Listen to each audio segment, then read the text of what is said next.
Record. So welcome everybody. This is the Climate Talks for Everyone speaker series put together by NASCA, the Northern Arizona Climate Change Alliance. And I am Dr. Stefan Sommer. I'm one of the board members of NASCA, and I'm here to host a wonderful presentation by Dr. Frances Julia Riemer. These talks are sponsored not only by NASCA, but by Fridays for Future US, by Elders Climate Action, by Prescott College, Flagstaff College, and the Natural History Institute. So we're thankful to all of them for helping us to get the word out on these presentations. As you probably all know, these presentations are recorded and they become part of a library of presentations on different aspects of climate change, problems, solutions, science, etc. So please do visit the nasca.org website if you want to see any of the past presentations. For today, we have Dr. Frances Julia Riemer talking about climate justice, community, and equity. And let me introduce Frances briefly and let you know a little bit about the richness of background she brings to this presentation. We all know about the problems of climate change and that it's affecting people and ecosystems all over the world, that it's changing our agricultural systems and undermining our life support on Earth. But oftentimes we do not focus enough on the details of how it affects people. Dr. Frances Julia Riemer focuses on climate issues through a social justice lens.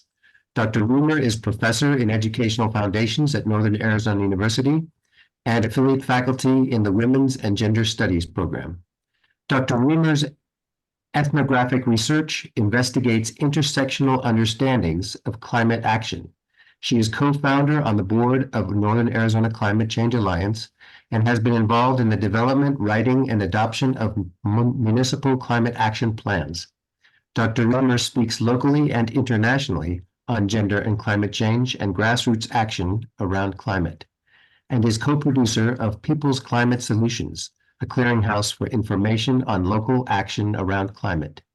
She is a Fulbright Fellow affiliated with the University of Botswana, and her work has been supported by the National Academy of Education, the Spencer Foundation, the International Literacy Association, and the Arizona Board of Regents Innovation Fund. Dr. Riemer's current research and writing projects investigate intersectional understandings of climate action, decolonial feminism and tourism, and universities as women-serving institutions. She is author of Working at the Margins, Moving Off Welfare in America. She's editor of Front and Back Stage of Tourism Performance, Imaginaries and Bucket List Venues, and co-editor of Qualitative Research, An Introduction to Methods and Designs. Her latest edited collection, Recentering Women, Anti-Colonial Feminist Studies of Tourism, was published by Lexington Press in May of 2023. Dr. Riemer is on the boards of the Northern Arizona Climate Change Alliance and the Democrats of the Red Rocks, and a member of the Sedona Tourism Advisory Board. Today, Dr. Riemer will be speaking to us about climate justice, community, and equity, and we are very honored to have her part of this wonderful series. Take it away, Frances. Thank you, Stefan. I much appreciate the introduction, and I much appreciate everybody spending some of your Saturday with us and for talking about climate justice. This is a new talk for me, so I have things written, but I'm really excited to engage in this conversation.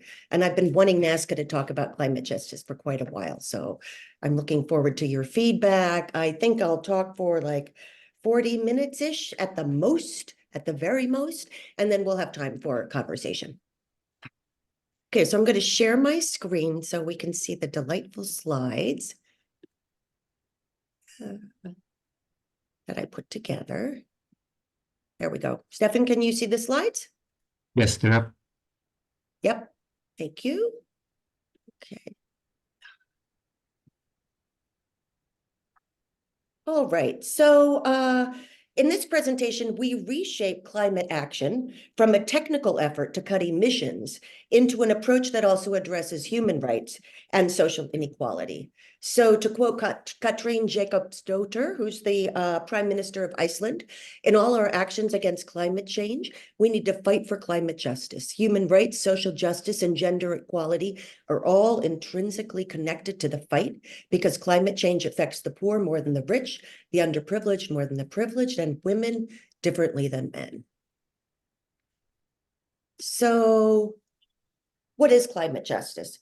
The United States Environmental Protection Agency defines environmental justice as the fair treatment and meaningful involvement of all people, regardless of race, color, national origin, or income, with respect to the development, implementation, and enforcement of environmental laws, regulations, and policies. So climate justice is the principle that the benefits reaped from activities that cause climate change and the burdens of climate change impacts should be distributed fairly. Some countries and populations have benefited more than others from the industries and technologies that are causing climate change. And at the same time, the countries that have benefited the least are more likely to be suffering first and worst because of climate change. So climate justice suggests that the responsibilities in addressing climate change should be divided according to who's contributing most to the problem, while also addressing systemic, socioeconomic, and intergenerational inequalities. The calls for climate justice grew out of a larger environmental justice movement that addresses discriminatory environmental practices, including toxic dumping, municipal waste facility siting, and land use decisions, which negatively affect communities of color. Citing the environmental threats from hazardous waste and other toxic chemicals in communities, low-income communities of color emerged as strong activists against what they viewed as environmental attacks on their civil rights. So the term environmental racism grew out of this grassroots action. In 1982, Dr. Benjamin Chavis, who we see here, then director of the United Church of Christ Commission for Racial Justice, coined the term in response to an incident in Warren County, North Carolina. A decision by the state of North Carolina to host a toxic waste landfill in a predominantly African-American community in Warren County sparked a wave of protests. At the urging of community leaders, Chavis and others, including the Southern Christian Leadership Council and the Congressional Black Caucus, participated in a month-long protest against the siting. Their protests, though unsuccessful, gained national attention and shone a light on the disproportionate number of low-income and minority communities that were exposed to toxic waste, pollution, and environmental risk. So following the protest, people in poor minority communities across the U.S. began to collectively speak out, calling for social justice and environmental protection. The Warren County protest was also the motivation for a study examining the correlation between race and toxic waste. And in 1987, the report Toxic Waste and Race in the US was published, citing the overrepresentation of toxic waste facilities in minority communities, especially African American and Hispanic communities. So as a result, in 1990, the Congressional Black Caucus and bipartisan coalition of academic, social scientists, and political activists met with the EPA to discuss the heightened environmental risks for minority and low-income populations. They suggested that the EPA's inspections did not address the needs of low-income communities of color. And so in response, the EPA created the Environmental Equity Work Group. And as a result of all of this, the Office of Environmental Equity was created, and its name was changed to the Office of Environmental Justice in 1994.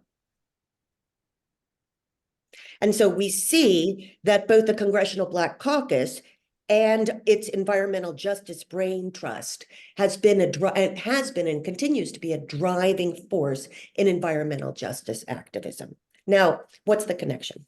Well, environmental justice serves as a lens through which social justice principles can be incorporated into the realm of fair sustainability. So connectedly, climate justice promotes action based on community-led solutions and works at the intersection of environmental degradation due to climate change and social justice. So outside the US, Global South nations, Black, Indigenous, and other people of the global majority and women who have been historically excluded from decision-making have led the push for climate justice, arguing that climate change endangers their health and livelihoods. In recent years, younger people have also been leading the call for just climate action, observing that they bear the heaviest burdens from climate change that past generations have contributed to, and they demand immediate action from those in positions of power. So,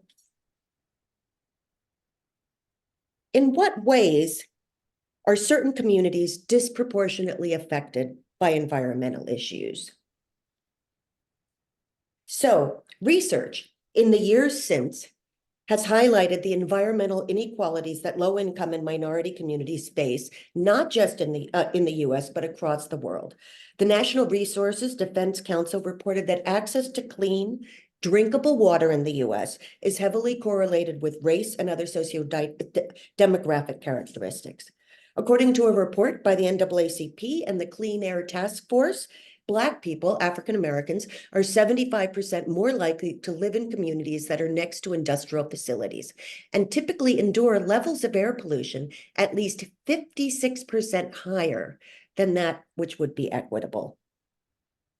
The legacies of racially based infrastructure policies have left Black majority communities in low-lying areas at heightened risk of flooding, or areas with less green space that help lower the temperature of concrete heavy urban environments.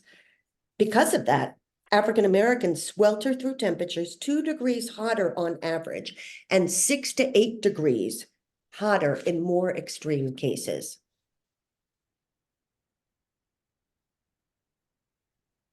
Vulnerability, which is defined as the intersecting factors of wealth and housing security, lowers resilience to disasters and also drives disparities.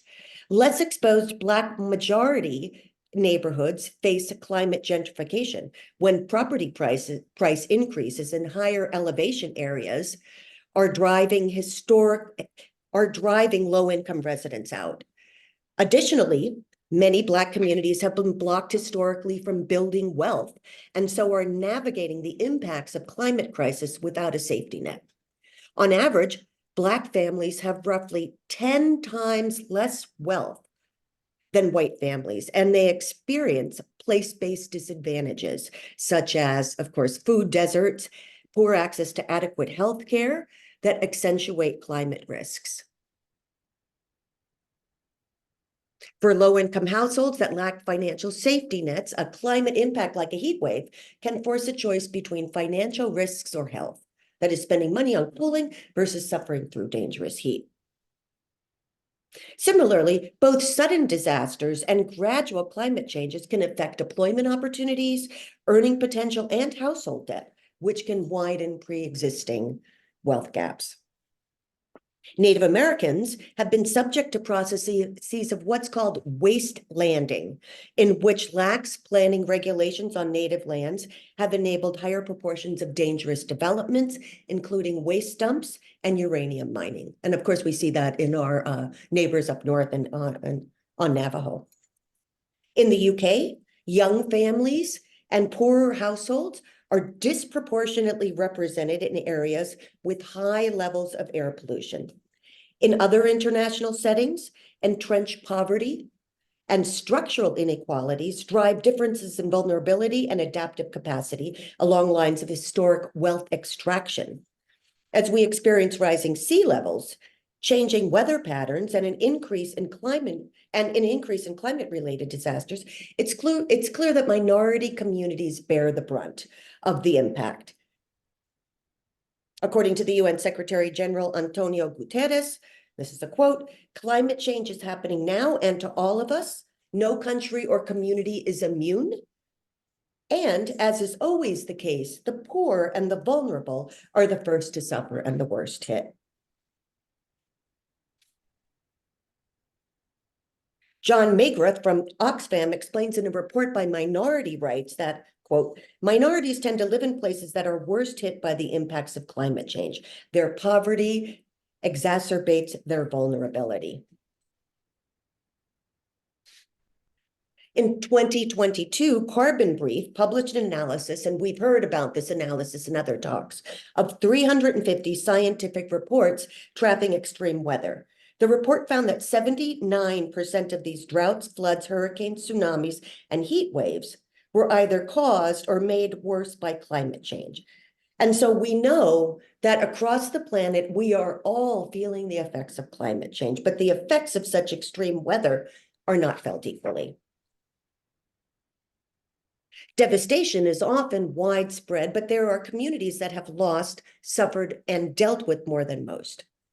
Indigenous communities, for example, are often more immediately reliant on natural resources, and so are more likely to feel the adverse effects of natural disaster.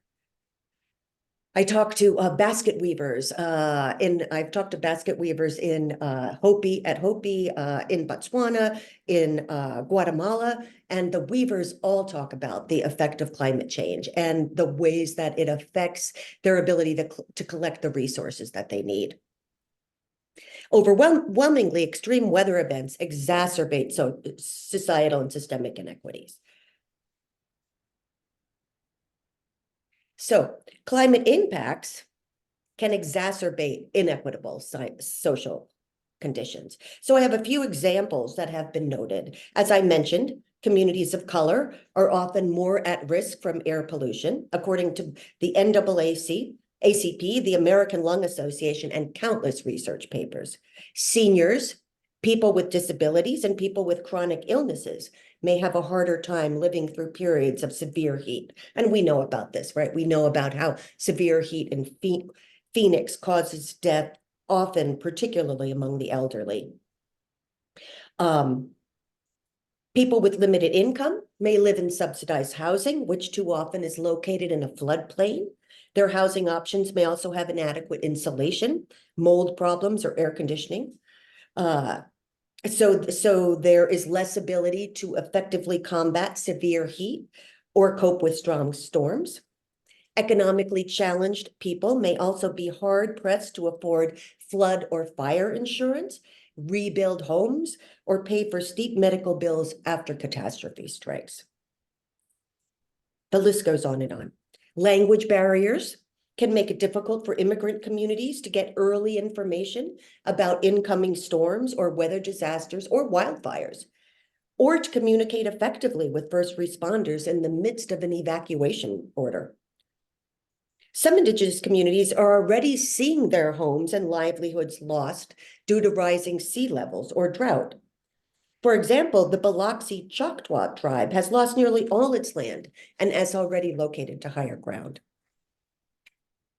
Prolonged drought and flooding can affect food supply or distribution, making it harder for people to access affordable, healthy food. And of course, today's youth and future generations will experience more profound impacts of climate change as it worsens over time, from direct adverse health impacts to the financial implications of needing to shore up infrastructure and other adaptation and mitigation needs. So people with disabilities are disproportionately affected by climate change, whether it's due to natural disasters, climate migration, or economic upheaval. People with disabilities are especially hard hit. The disproportionate impact is related to diverse personal vulnerabilities, gaps in government and community planning, inaccessible infrastructure. There is, and we're going to see this as I continue, there is a growing focus on climate justice for people with disabilities in both the disability rights and climate change communities. For example, in July 2019, the United Nations acknowledged people with disabilities with respect to climate change as a human rights concern. The disability community has focused on inclusive disaster response for decades and is increasingly addressing climate concerns, such as climate-related migration. Advocacy groups like Sustain Our Abilities assert that every piece of climate adaptation and mitigation must include people with disabilities and the concerns of their community. So momentum, as I think got kicked off. Of course, I'm in Sedona, so I always attribute the kicking off to the vortices. So thanks for holding on for me. So let me share my screen again.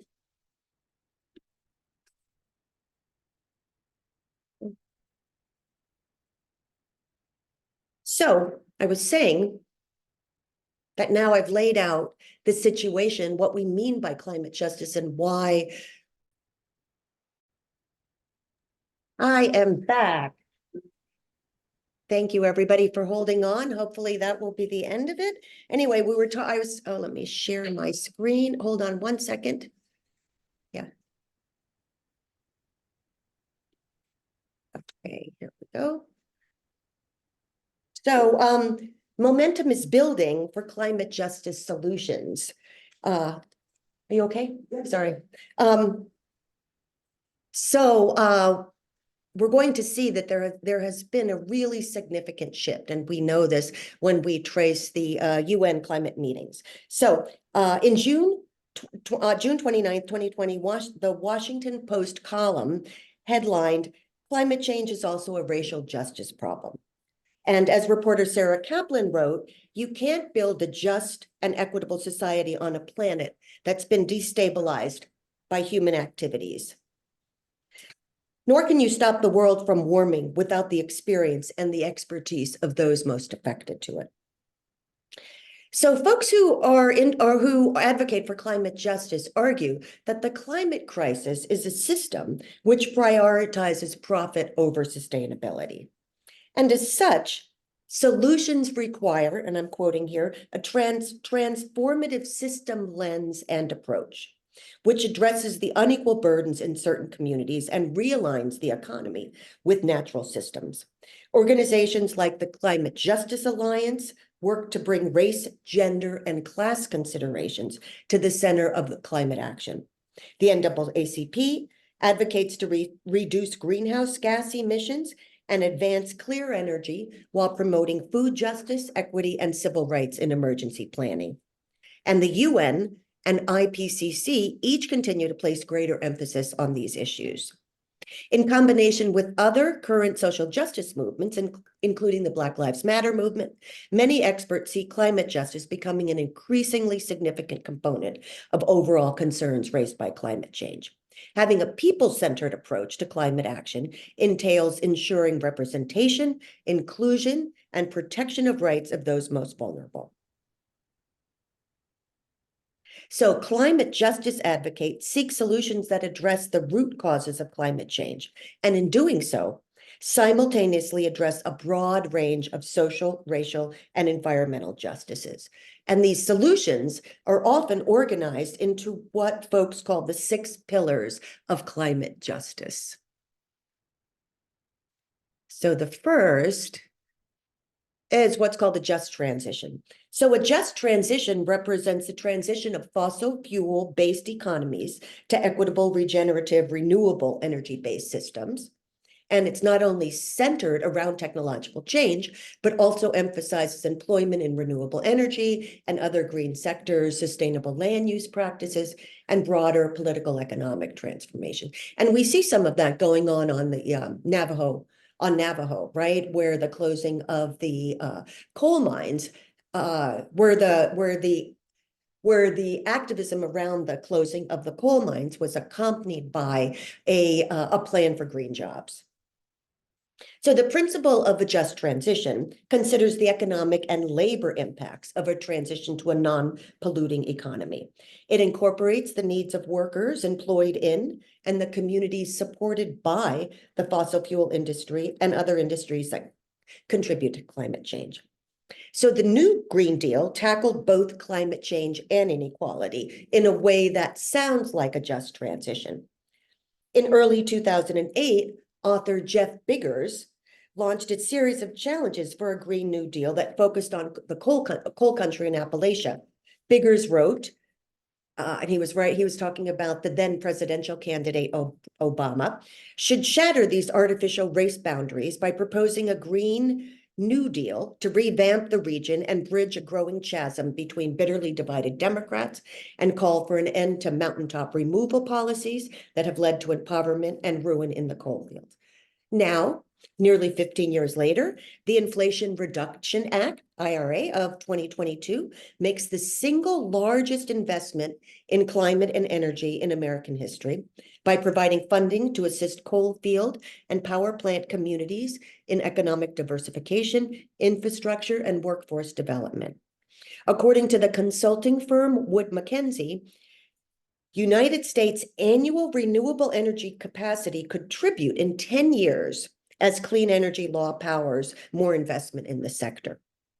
Of course, we have to remember that local communities, especially informal workers and other vulnerable and marginalized populations, can be harmed in this transition if not protected and consulted. For example, there are increasing concerns around human rights violations related to mining for minerals needed to produce batteries for electric vehicles. So nonetheless, proposals for just transitions are being considered in diverse spaces, including cities, suburban and peri-urban environments, and rural areas throughout the world. So a second prong of this transformational process is a focus on social, racial, and environmental justice. So the intersections of combating social justice, gender injustice, economic injustice, intergenerational injustice, and environmental justice, it must be acknowledged in order to address them holistically. For example, some climate projects inadvertently create climate injustices when local communities are displaced for a conservation or renewable energy initiative. Climate justice also recognizes the disproportionate impacts of climate change on low-income and BIPOC communities around the world, the people and places least responsible. For example, low-income communities and communities of color are the most impacted by the presence of the petrochemical industry and refineries located in California's Bay Area oil corridor. Emissions from these facilities degrade air quality, putting residents at higher risk for cancer, heart disease, respiratory problems, and other life-threatening impacts. The fate of these marginalized communities in California can also be linked to impacts on indigenous and local communities in Western Amazon countries. In the Amazon, the legacy of oil development has also resulted in severe ecological damage and negative impacts on the health and livelihoods of indigenous communities, and has produced waves of local resistance. The example is not unique. There are many other instances of interconnected marginalizations all across the globe. The power of a climate justice approach is that by addressing the root causes of climate change, we simultaneously address a broad range of social, racial, and environmental issues. So the next prong, indigenous climate action. I've already said, indigenous communities around the world face some of the most severe climate impacts. Indigenous communities are not only reliant on their surrounding ecosystems for their lives and livelihoods, their identities are also deeply interwoven with the land and water. According to the United Nations, through generations of close interactions with the environment, Indigenous people safeguard, this is giving me goosebumps, safeguard an estimated 80% of the world's remaining biodiversity. As a result, Indigenous people lead efforts in climate change mitigation and adaptation across the globe. The significance and potential of Indigenous practices have also been strongly recognized by the scientific community as key approaches to developing and implementing countries' national climate action plans. We know that some of the most effective climate solutions are created at the convergence of Indigenous knowledge and Western science. So these collaborations are essential. So examples include native tree planting in Nepal that helps store carbon and promotes cultural values associated with forestry stewardship, community managed natural forest or village common forests in Bangladesh, which provide vital services to meet the daily needs of community members and help conserve local biodiversity. Active revitalization of traditional technologies that connect agriculture, aquaculture, and natural resource management in the Pacific, which is a key strategy to mitigate climate change, and restoration of the traditional fish pond system by native Hawaiian communities, which has the potential to produce thousands of pounds of sustainable protein annually while mitigating coral bleaching, beach erosion, fish population overkills, and other imbalances. So next in this pronged model is community resilience and adaptation. So resilience measures a community's capacity to recover from climate threats like hurricane, drought, or flood. Adaptation means the ongoing and intensifying negative impacts of climate change within a community. At the heart of societal decisions to invest in climate resilience is an equity paradox. Climate change will dramatically exacerbate socioeconomic inequalities both within and across countries, disproportionately impacting the marginalized. Wealthier individuals have the capacity to fund climate adaptation plans, but also the weakest incentive to contribute to these plans. They're able to channel resources to fund personal climate adaptation efforts. By contrast, vulnerable populations with the strongest need for climate adaptation policies have the fewest resources. We know flood insurance systems can help to limit overall flood risk by differentiating insurance premiums according to risk level. However, high insurance costs in high-risk areas may make insurance unaffordable for the poorest households, potentially resulting in huge flood damages, and this is true, of course, with fire damages as well. In Europe, only in Belgium, France, Romania, and Spain does the public sector cover flood risk through an equitable, solidarity-based system. In this system, insurance purchase is mandatory, but premiums are not connected to risk, and the government offers support for extreme losses. Sounds interesting. Sounds un-American to me. When we view community resilience and adaptation from a social justice and equity perspective, food sovereignty, common property forest management, and energy democracy also become part of the conversation.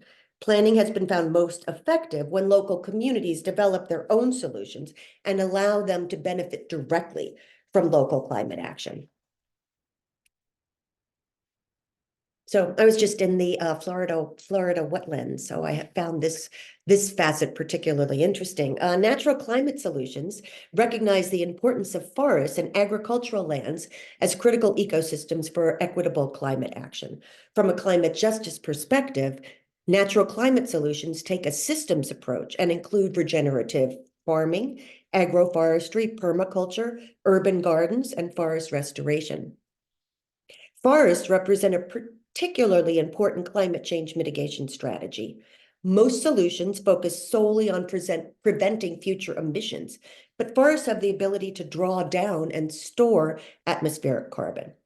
Tropical forests are important for biodiversity as well as to local and indigenous communities who derive livelihood, culture, and social value from these ecosystems.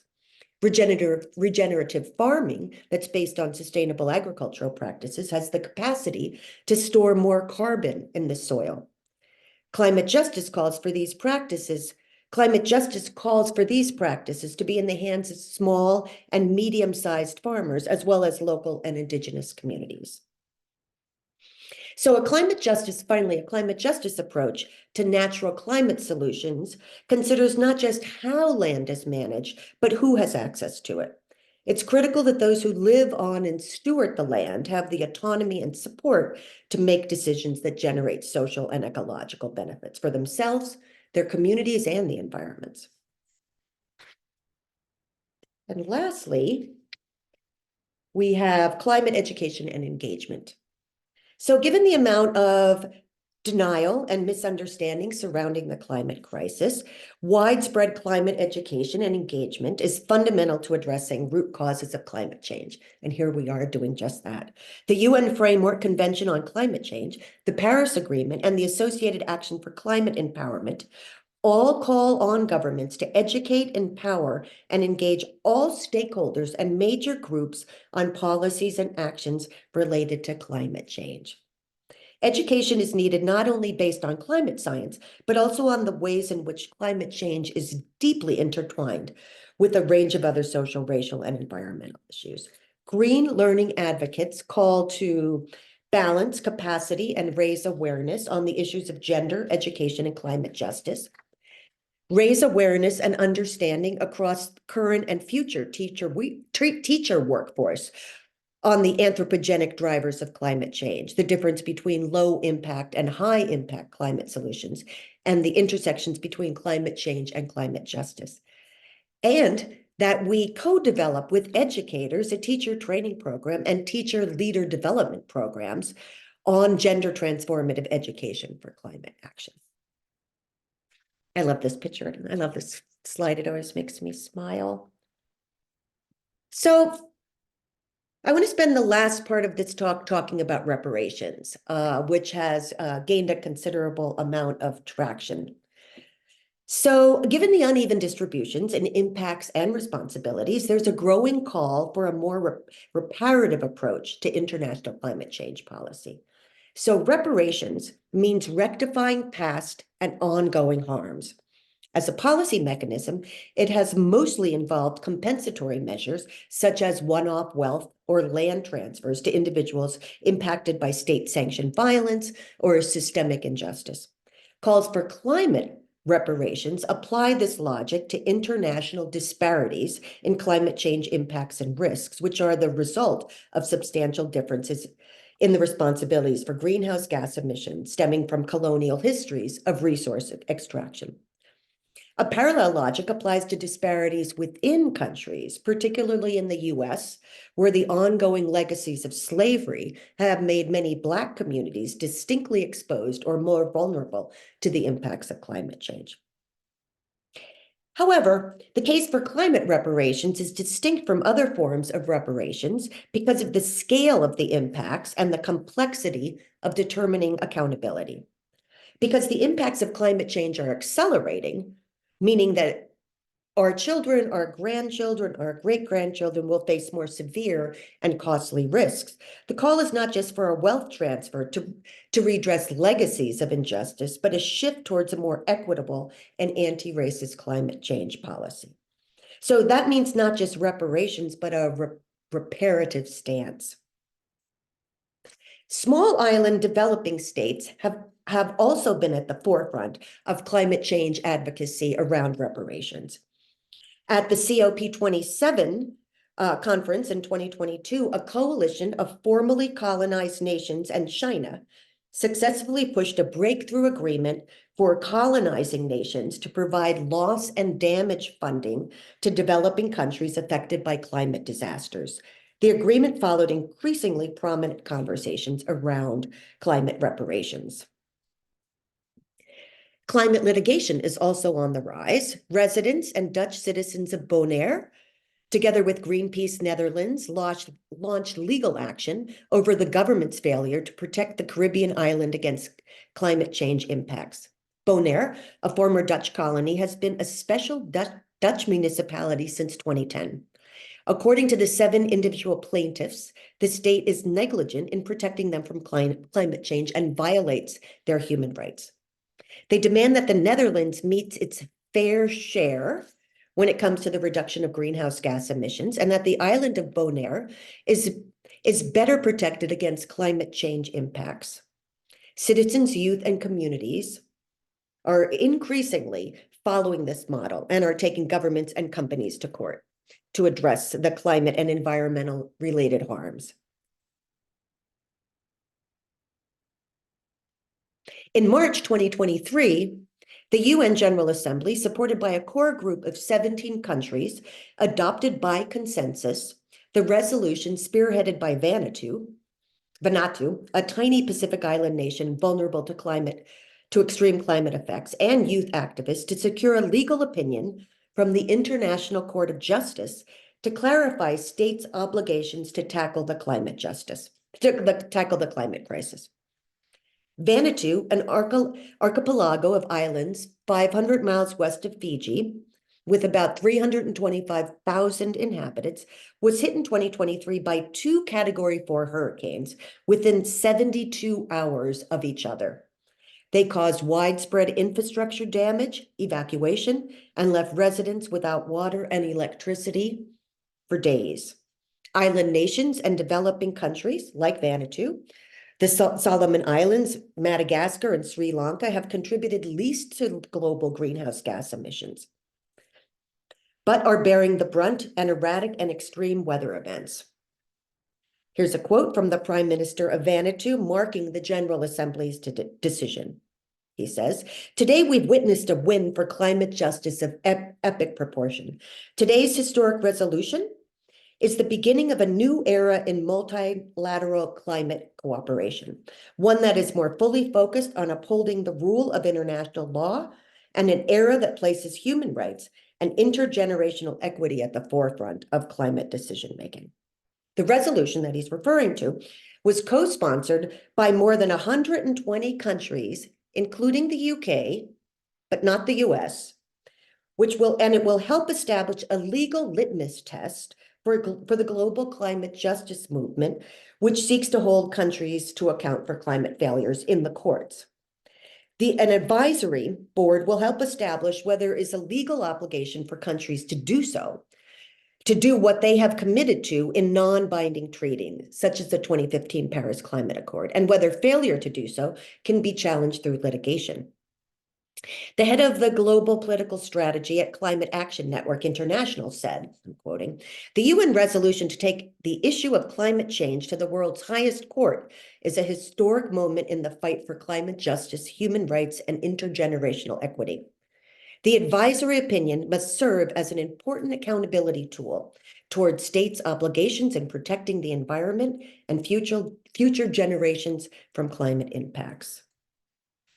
So I hate to say this, but this decision came on the day that the Biden administration opened an auction to drill 73 million acres of the Gulf of Mexico for oil and gas, and just days after the self-acclaimed climate president approved a massive multi-decade-long oil and gas drilling project in Alaska, which will create one of the largest carbon bombs on US soil. So we can see that in our own country, we are not necessarily following the path that is emerging around climate justice. Nonetheless, the resolution emerged out of mounting frustration at the mismatch between the global community's rhetoric and its action on climate change. And it came amidst escalating losses for countries such as Vanuatu, which face an existential threat due to sea level rise. The frustration spurned a social movement led by Vanuatu law students, turned into youth activists, and work on the resolution was led by Indigenous lawyers in the Pacific. While the opinion of the world's highest court will not be binding in domestic courts, establishing international legal rules can be influential on judges and governments. It also represents the first attempt to establish climate action obligations under international law, which advocates hope will strengthen climate-related litigation by helping vulnerable states and advocates hold countries accountable for their climate action and inaction. So we also have to talk about the UNDP Rights of the Child, Youth for Climate Justice. So acknowledging the call of children and young people around the world, the UN Committee on the Rights of the Child emphasized children's right to a healthy environment with special focus on climate change in May 2023. The general comment elaborated the rights in the convention that were already breached or under threat due to climate change.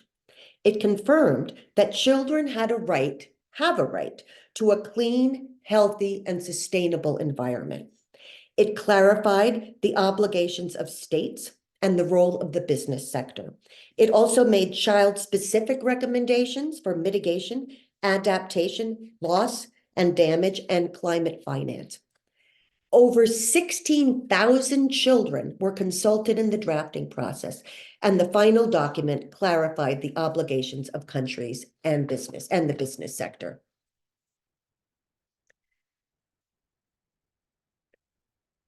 So the the COP28, which was held in Dubai in late 2023, formally adopted the Loss and Damage Fund, which is primarily intended for use by relatively poor developing countries in the global south for two related reasons. The first is that these countries that have already seen the most severe losses and damages tied to climate change. We've seen record-breaking floods in Bangladesh, historic drought in the Horn of Africa, life-threatening sea level rise in the Pacific, and infectious disease outbreaks in South Asia.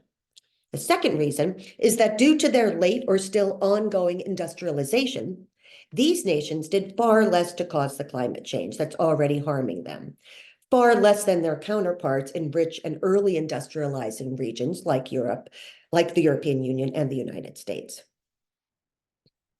International policy organizations are developing structures for climate investment that revolve around inclusivity and justice. For example, the World Bank's Green, Resilient, and Inclusive Development Model and the International Labor Organization endorsed Just Transition Model connect household-level insecurity, for example, in employment, housing, or wealth, to vulnerability to wider climate change impacts through a rubric premised on justice and inclusivity. Similarly, climate finance innovations, such as Barbados's Bridgetown Initiative, advocate for new monetary mechanisms and instruments, such as emergency liquidity, which can more effectively respond to intersecting climate debt and cost of living crises. Though reparations are novel in environmental policy, they are not an unorthodox solution to inequality, and they've been used historically to redress legacies of systematic discrimination internationally and within the US. The most straightforward form of reparations is a settlement model, which is based solely on financial or land compensation and has included payments to victims of state abuse, such as Holocaust survivors and Japanese Americans who were forced into internment camps during World War II. However, as I said, a reparative stance would be closer to an atonement model, which combines wealth transfers with forward-looking policy. Though it's misleading to call the Loss and Damage Fund climate reparations, as it encompasses only future financial impacts of climate-related disasters and doesn't account for historic injustices, it does take important steps towards a restorative stance. First, by recognizing the differences in responsibilities for the cost of climate change, the fund highlights the unfairness at the core of international efforts to address climate change impacts. Second, by covering slow onset disasters like sea level rise, in addition to rapid onset events like hurricanes, the fund is potentially flexible enough for more existential and cultural claims that explicitly link environmental racism to past injustices. However, it's worth noting that in its current form, the fund lacks a successful mechanism to allocate accountability and ensure that contributions meet the needs. Multilateral funding is still substantially lower than what is required. Nevertheless, the Loss and Damage Fund is arguably the most important instance where these links have been acted upon to date. Despite the EU, UK, Canada, and the US arguing to avoid reparation language and the responsibility that it entails, the fund is one of the only examples within international policy in which the term reparations has been successfully invoked to argue for policy change. So, as I've said so many times in the last 45-ish minutes, climate justice and social justice are two sides of the same coin. Addressing both is vital to creating a more equitable and sustainable future for all. By prioritizing climate justice, its advocates argue that we can achieve social justice and create a more equitable and sustainable future for all. Thank you, and thanks for sticking through the technical mishaps. Thank you very much, Dr. Riemer, and thank you all for being here. With that, I think we can open this up to questions, and we have some good time for discussion. So Rather than putting things in the chat, since we are a small group, why don't you all unmute? Show us your beautiful mug physique and hairdo so we can all feel like we're together in the room. So please turn your cameras on and ask your questions. And have a conversation. Yes. Okay, well, I can start. Frankie, hello. Hi, We Lisa. met like 3 years ago at the Tool Library, ever so briefly, and I'm pleased to be here, and I'm thrilled that you are taking on this topic. And I'm interested, I have a million things. I'll try not to monopolize the whole time, but I'll just start with, it's clear from your talk that for an organization to truly face and embrace the implications of what you're saying, an organization would need to think pretty hard about its mission and its mode of working and who it engages and how. And so I'm wondering what you're thinking this could mean for NASCA. So I think that's a really, and I see Stefan nodding his head as well. And that's a conversation that we've had, that we've been having. And we have spent, I think, well, we all know what the demographics of volunteering looks like, right? We also know I mean, I live in Sedona. We know what the demographics of Sedona looks like. So this is a broader conversation about how do we engage with younger folks? How do we engage with communities of color? How do we engage with low-income communities? And I think that, NASCA has had some successful work. We've had some outreach to both the Hopi and Dene nations, and have done some work, given some small recognition to some of the projects that are being facilitated in local communities, in order to try to create supportive relationships, right? And also to have a better way of highlighting what's going on. I know that here, we are trying to very hard and very slowly trying to mobilize folks and gather greater representation from places like Camp Verde, Cottonwood, and of course, continuing on the Apache Nation. And so thinking about how do we grow, how do we develop volunteers, and then what are the issues that impact people locally, and how can we think about developing climate action plans, climate action teams around those issues? So it's been something that's been on our agenda, on the table, I think, since we've started. And I think we're not alone. I mean, this is true of all environmental movements, right? That they have that the effects have a race, gender, class component, and the activists have a race, gender, class component as well. Also, I think working with other organizations is super important. I mean, the roles that the NAACP played, for example, in early and ongoing environmental movements provides a model for how we might think about working together. Did you have other things that you've been thinking about or that have come up in your? Yes, but I'll make room for other people, and I'll dive in later after others have had a chance to talk. Thank you for the answer. Yeah, Stefan, do you have any other Well, saying yeah, about NASCA? there are some ways in which NASCA has been involved.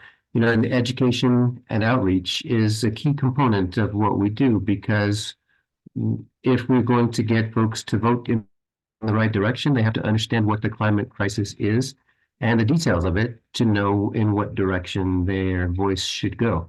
So climate refugees is a huge component of this particular topic.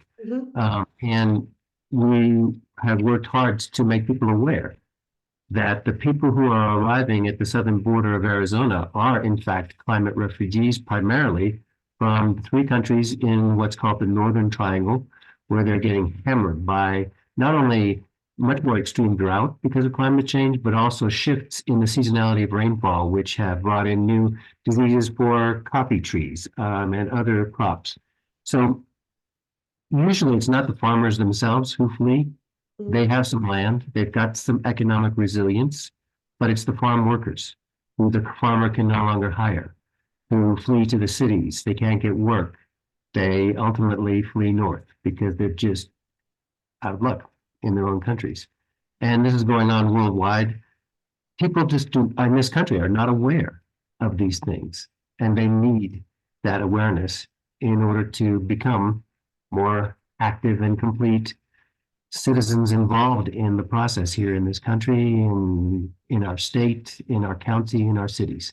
Yeah, yeah, connecting those dots always seems like a particular challenge, right? Connecting the dots from climate change to migration, for example, or climate change to terrorism and migration, and we can go on and on, right? Domestic violence and climate change.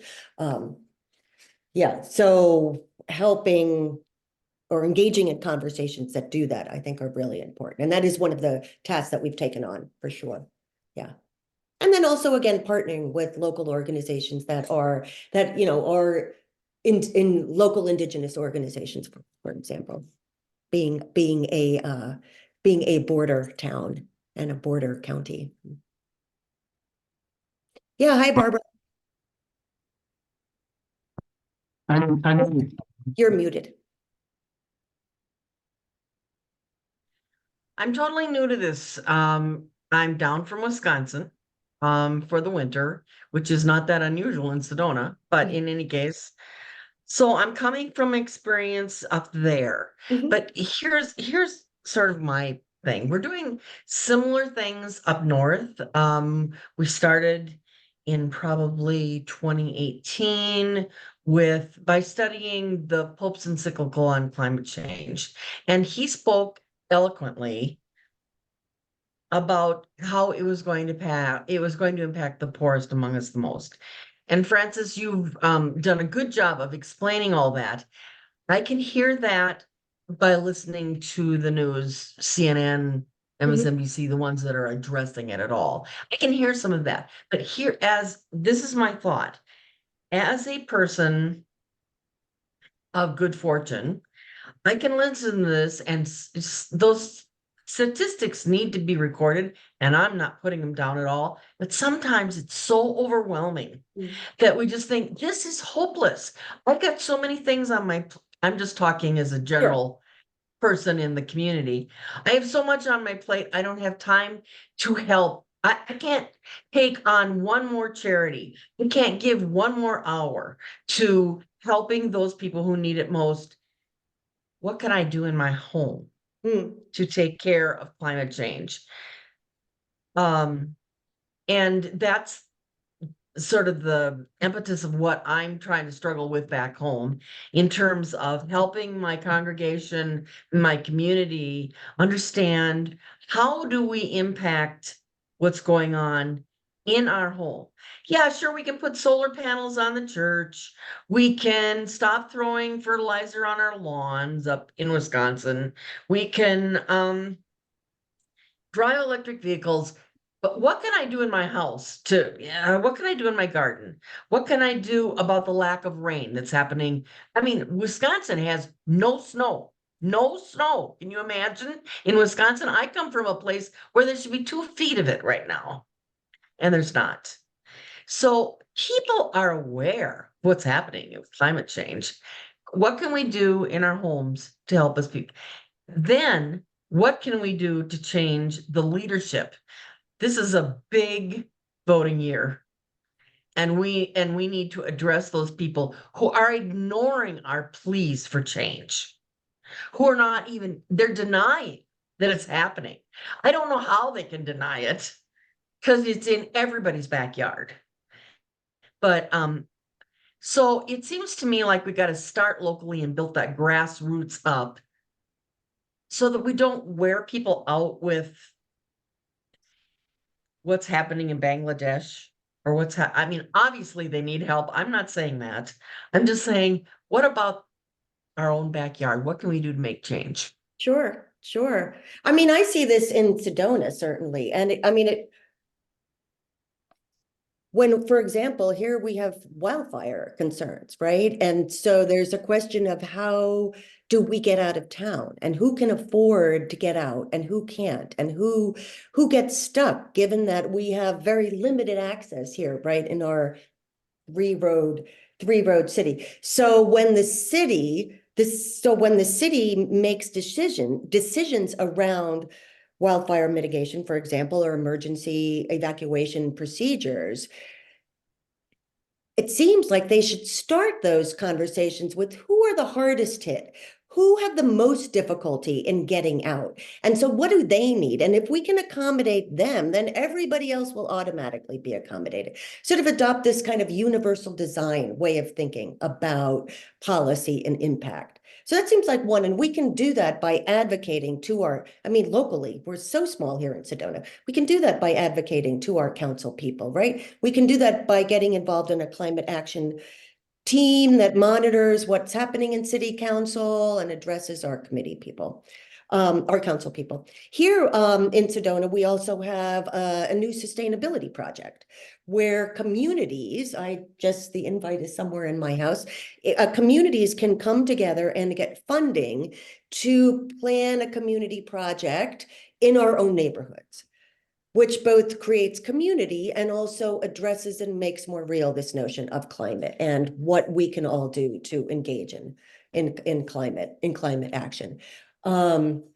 We also have a tool lending library that we're trying to get off the ground, which may not seem like it has direct impact, but what it does is it fosters a community of sharing, right? That then shifts the way that we think of that slowly, that does two things. One, shifts the way that we think about accountability, if accountability becomes a community rather than an individual endeavor. And two, brings people into conversations about climate who would not typically think about their love of tools being connected to climate action. So I think there's lots of different ways that we can get engaged. And the reason that I got engaged in climate action was because I wanted to get involved in stewardship in Sedona. And so I wanted to think about what does that look like in terms of climate, but also what does it look like in terms of the people who visit here and are alarming problems with tourism and the community that lives here. Yeah, Stefan, you want to join in? If okay, so there are lots of things we can do, and climate change and our carbon footprint pervades everything we do. So we can address it in every aspect of our lives. One of the key things to do at home is to stop burning fossil fuels there. You may already have a heat pump. If you do not, though, please replace your fossil fuel furnace with a heat pump. We do have 1,424 megawatts of clean electricity that have come online here in northern Arizona recently. So we do have access to clean electricity from wind and solar power plants. And so I'm in the process of shifting from gas furnaces to heat pumps and from hybrids to EVs. I'm very excited that the VW Buzz is coming out this year. It's the that I've been dreaming of. I plan to get very large pastel flower decals for it and go the whole 9 yards. So there's so many different things. And in NASCA, all the different climate action teams that are addressing different elements. In Flagstaff, for the city's carbon footprint. In Sedona, you have some climate action teams who are working specifically there. Dr. Riemer and others helped to push for and put together Sedona's climate action plan. And so there are so many different ways to get involved. Right now, in Flagstaff, oftentimes it's easier to get a policy passed than to get it implemented. So that's our struggle right now in Flagstaff. We got a climate action and adaptation plan put into place, but our current city council is ignoring the net zero by 2030 goal in many of their major decisions. So we've got climate action teams encouraging them, shall we say, to do the right thing in their future voting. So there's so many different things that you can do, from the core of your home to your daily activities, everything you can do. In terms of gardening, you can do regenerative agriculture, as Dr. Riemer mentioned, that is put more carbon back into the soil than is released from it. The soils of the world are a huge carbon sink. So they contain a huge amount of carbon. And when we till the soil every year, we're mixing in oxygen and we're greatly speeding up the degradation of that carbon and the release of CO2 from the soils. But there are other ways to do that where you put more of the biological material back into the soil than is broken down annually. And that's called regenerative agriculture. So there are no answers to your question, your excellent questions, Barbara. Well, I would think that tilling the soil would be a bigger thing up in Wisconsin, Minnesota, Iowa, and Indiana than it is here. I don't see a lot of people out plowing their open acreage here and putting in corn. But in any case, but I can only go from experience, and I'm a social justice kind of person, but I realize that I struggle with what can I do to help. One of the things here in our home in Sedona is that our hot water heater's on one end of the house and our master bedroom's on the other. And then by the time the hot water gets there, I've gone through 2 to 3 gallons of water to go from cold to warm, to take a shower. So what do? I got a couple of milk gallons and I'm catching it. And at least in Sedona in the middle of January, I can go out and water my plants. I'm not even sure how much water cactus want, but mine are getting watered. So in any case, but we can do the same thing back home. But here's really what I wanted to say. Earth Day is coming up on April 22nd, which I think is a Monday or Tuesday. So in River Falls, Wisconsin, we are doing Earth Day at the university campus. We're calling it Earth Fest. It's the 3rd annual year. I live in a town of 15,000 people, not much bigger than Sedona. It's not a big town, but it does have to have a university, which puts younger people there who are aware of the problem. Yeah. And so the City of River Falls Utility Department, the University of Wisconsin River Falls campus, and a group of churches in River Falls called Hope for Creation are going together and doing the 3rd annual one. The first year we had 1,000 people on a blustery cold April day. The second year we moved it indoors to the university campus and had 2,000 people, with 70 tables filled with people who had different organizations within the city that could talk about what do we do for climate change? How do we impact people? Here are suggestions. People need ideas. How do we individually impact it? We know there's a problem. How do we individually impact it? And that's really what I'm saying. And this year, because it's 2024, we're going to be doing, we'll have buttons like this, Vote for Earth. These will be younger people who want to put this on their water bottle. And then we're also going to have cardboard paper drink coasters that we're going to be getting and handing those out to people so that they can remember in August and November, that they need to go and vote for the people that'll make a change. Yeah. I'm just saying that Earthfest is everywhere. And if you can't be environmental in Sedona, I don't know where you can be an environmentalist.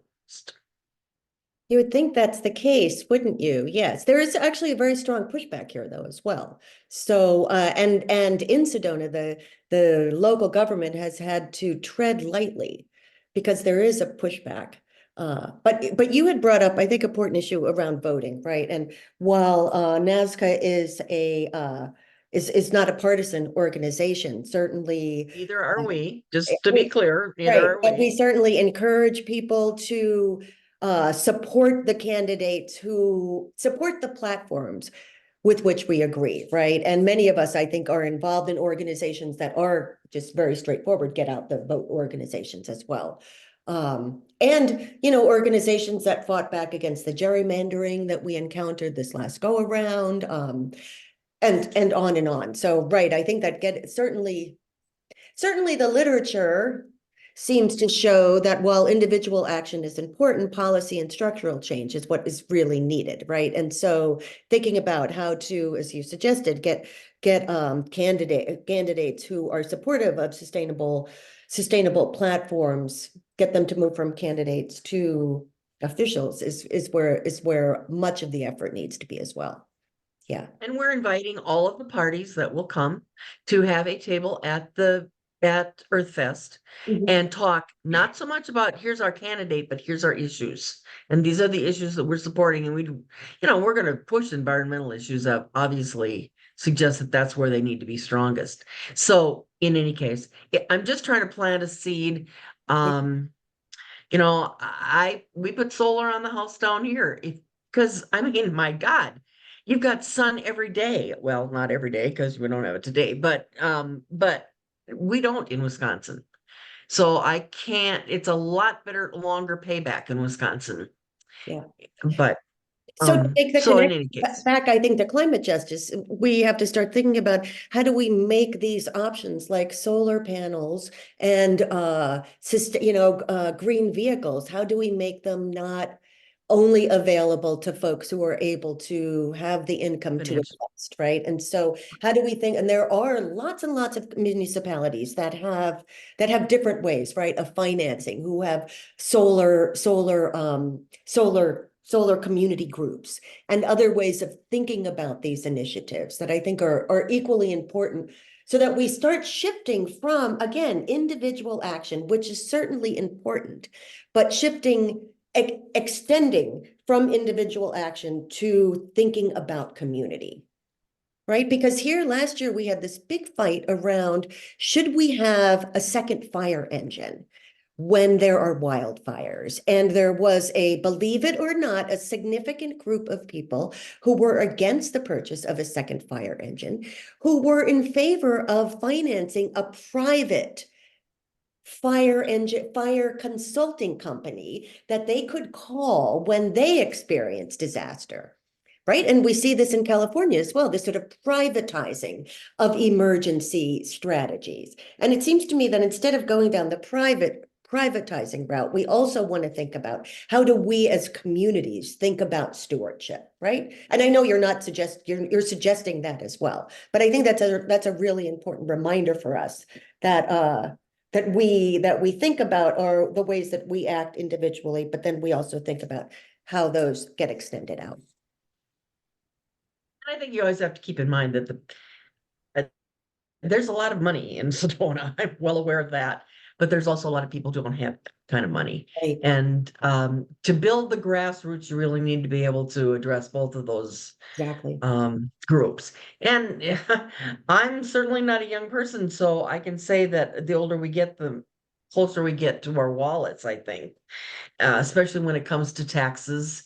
But I mean, it never strikes you until Larry and I got the word this year that our house insurance company is saying, no, your wildfire, we're Right. not. We're Right. in town. We're in the Right. village. Right. But we're a wildfire hazard, and so they won't insure us, and we have to find a new company. That's Exactly. when it hits your pocketbook, and Exactly. that's when it makes a difference to you. Yeah. And that's when you can start to see how, for some of us, we have the capacity to look for other insurance. The same thing happened to me when I moved here. It's the exact same thing, right? Yeah. So that makes living here even more expensive because it's even more difficult, right? There's a whole additional challenge. Yeah. Well, I think you guys are doing the good things. I wanted to hear about this because I came down being active in the church up there, that's being aware of the environment, and we're trying to do the best we can in terms of addressing it locally, but I wanted to bring it down to my UCC church down here, and I'm finding that they're ahead of me on the game. They're already talking about it. So and it's happening in multiple churches. I mean, the church is just one place it could happen. Yeah. But I'm just saying that sometimes you've already got a constituency in a church that will move ahead. Absolutely. Yeah, and absolutely. The churches and the synagogue here and in Flagstaff as well have been super supportive, right? And we have had really good relations working with some of the church representatives. Stefan, you wanted to say? Yeah, well, that's exactly what I wanted to talk about. We do have climate action teams in Flagstaff and Prescott and across the region who call themselves faith networking or interfaith climate action teams. And And we have put programs on in churches. One of those programs is the Keeping the Earth religious and environmental, religious and scientific perspectives on the environment program on in different churches. We have not been to the UU Church in Sedona, but we have been to the ones here in Flagstaff and also down in Prescott. So there are lots of potential. We had a big program that was developing, and then suddenly COVID hit. And so a lot of the scheduled presentations in churches suddenly evaporated. And we've been so busy with other things that we really haven't picked it up. Mhm. We need somebody with good energy for this, if you might be interested, Barbara. That's why I'm Here, here today, and that I wanted to hear what you guys were doing. And I didn't say the Union Church, I said the United Church of Christ, the UCC. And they have the denomination has a creation justice program that Mhm. UCC congregations can adopt. It's totally individually by choice by the congregation. I'm trying to bring that down here, but the thing is, it's creation justice. So it's about how do you, it's the kind of thing you were talking about, Francis, about all the other groups that can't afford the impact of climate change.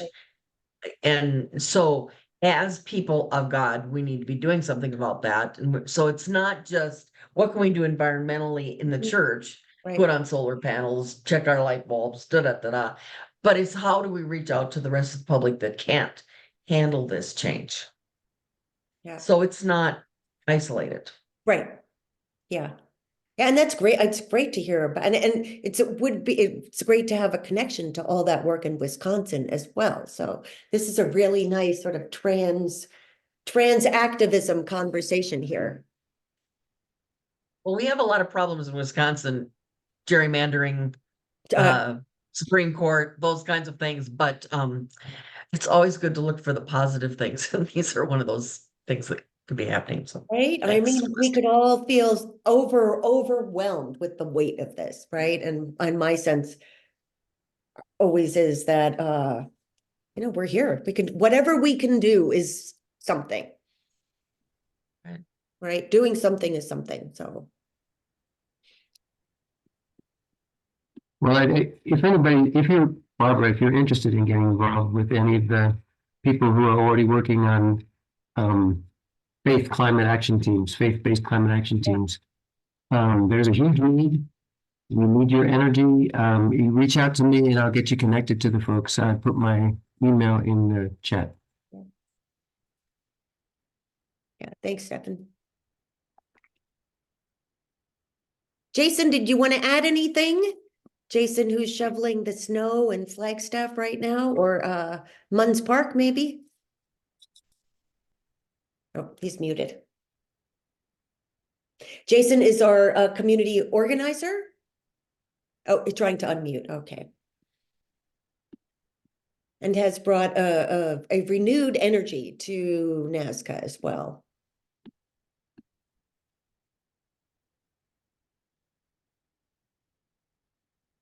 Well, anything else while we're waiting for Jason?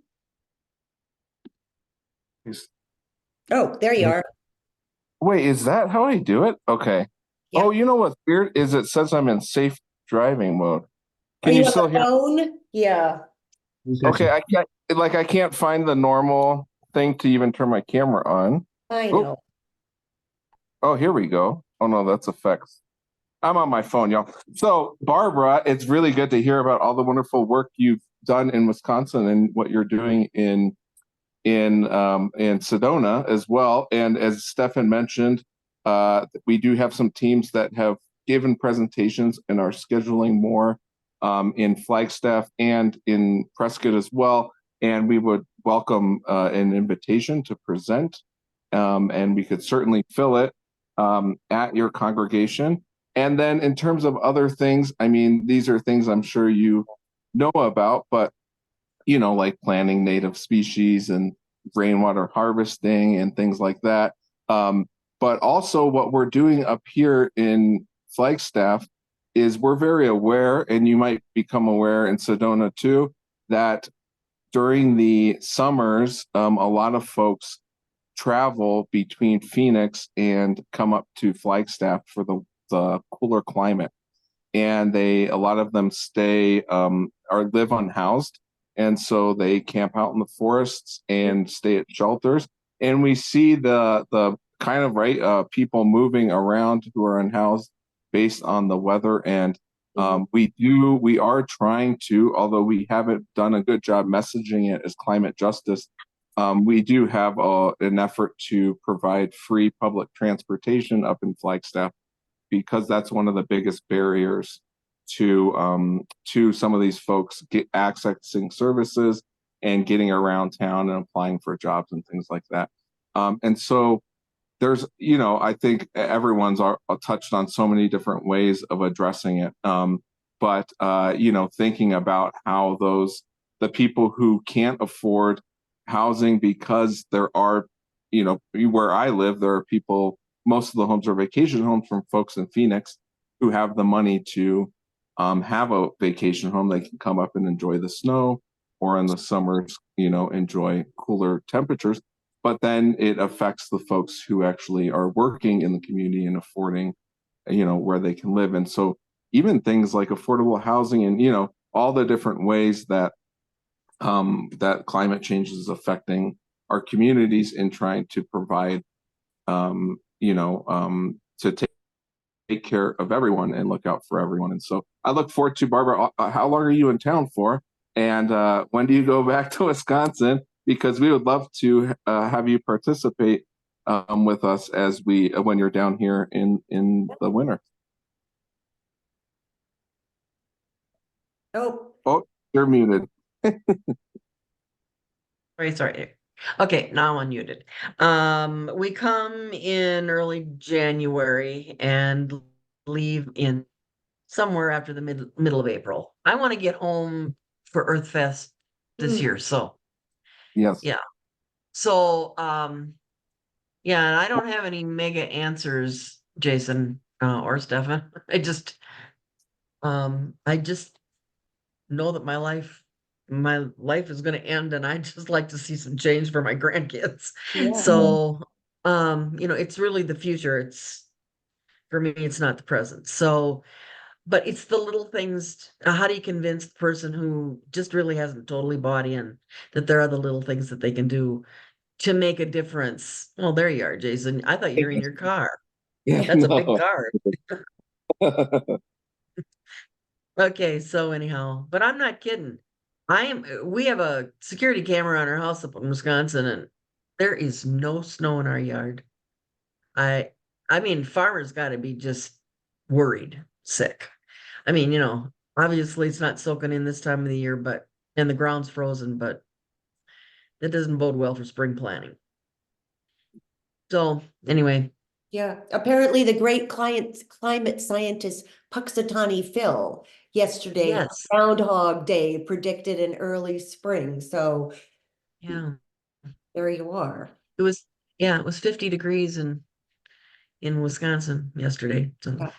Yeah. Well, I don't know if y'all remember the drought in southern Minnesota in 2006, 2007, but corn farmers were showing dried up fields, even Yeah. though southern Minnesota had about a 5% increase in precipitation.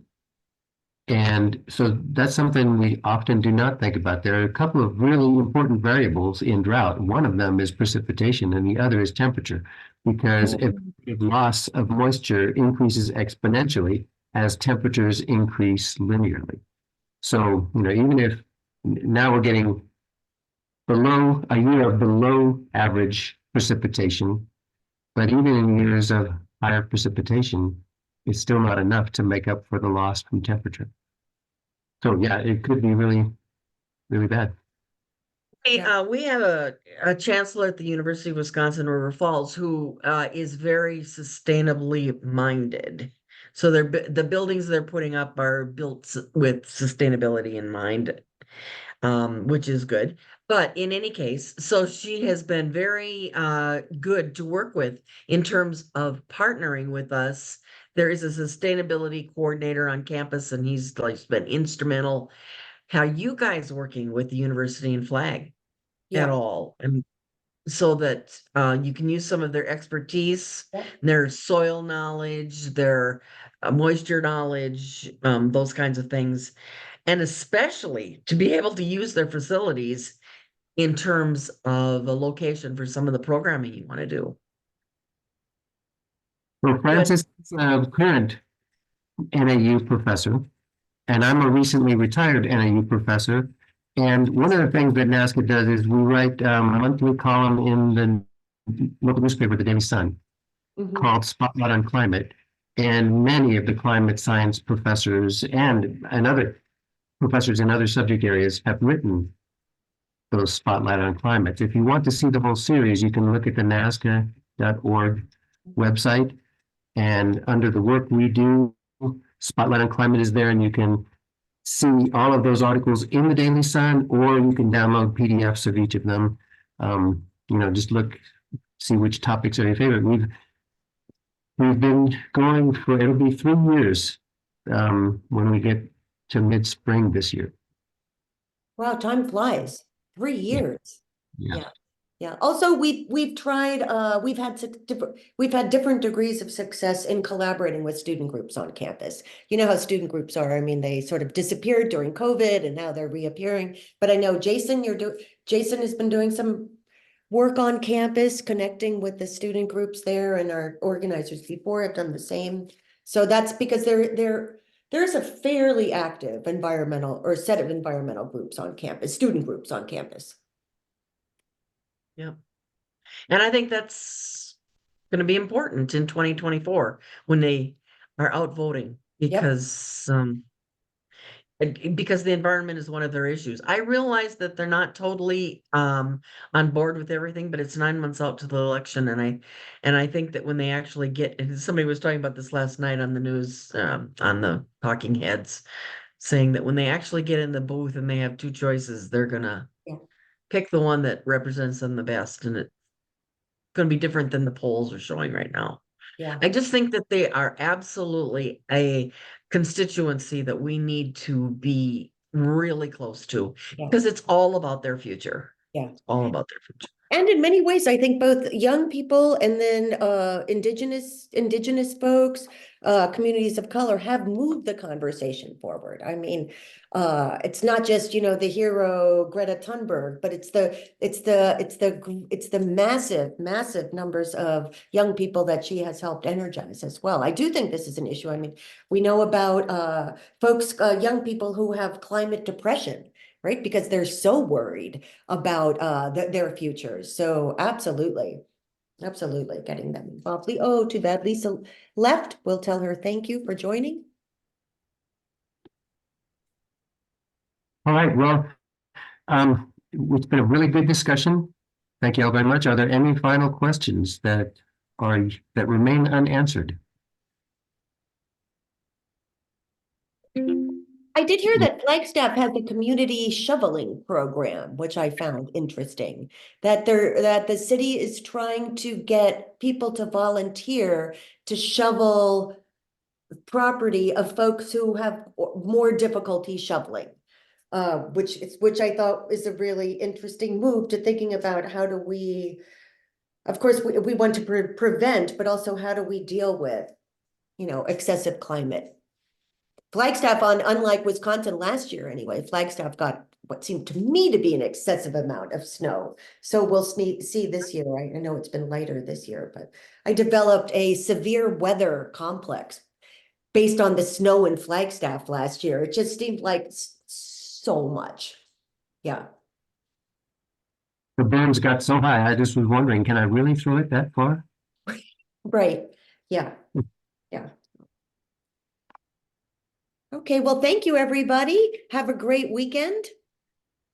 And we'll continue working. And Barbara, welcome. Lovely to talk with you. And Jill and Laura, thanks for joining. Thank you. See you, everybody. Happy weekend.